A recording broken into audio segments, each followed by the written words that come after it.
Oh, pauli na ta no.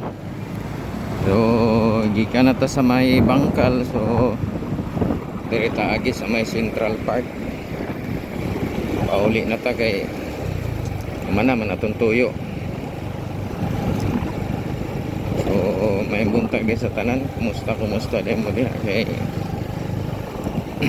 wala magkaulanon ang panahon karon, atong panahon karon warag di masabtan. Sayo pa kay sa buntag kadagom na.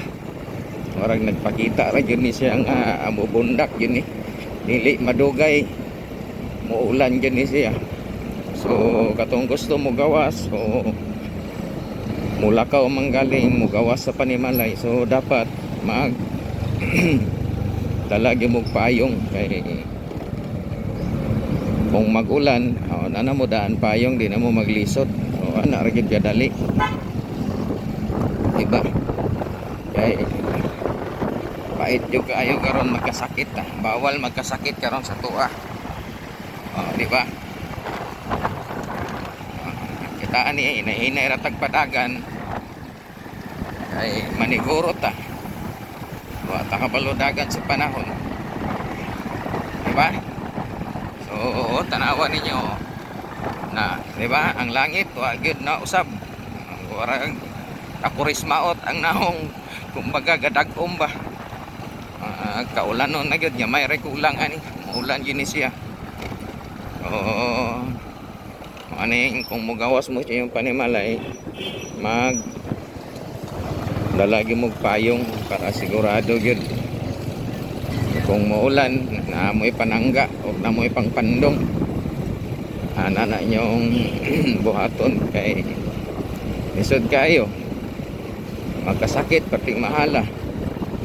So sa kalibo ni mo karon wala ra isa ka gatos sa karon panahon na kilapan ra pila ra imong mapalit sa isa kalibo mo na kiingon nga grabe na gid kapait ang panahon karon.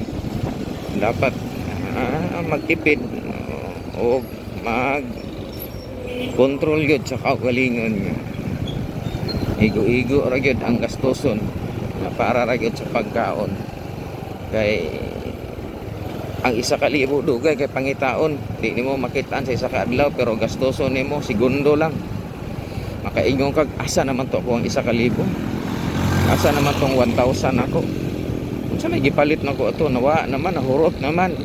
Di ba tinuod kamo nakabalo naman mo sa tong dagan sa panahon karon. Grabe ka mahal na mga palitunon karon na gyud makaya og dako na kay diferensya.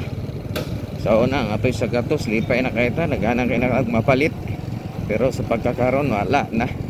Ang isa gatos karon ikubalin nag 10 pesos, ang isa ka libo ikubalin nag isa ka gatos.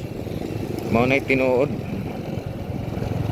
So ana na lang amping na lang ta kanunay o maayong buntag da sa tanan kay ako ani dool na ko sa Panimalay aginod na taani kay maning kamot taani nga para mabuhi. Gini ato ang panginabuhi. So mga kalito, God bless kaninyong tanan o daghang salamat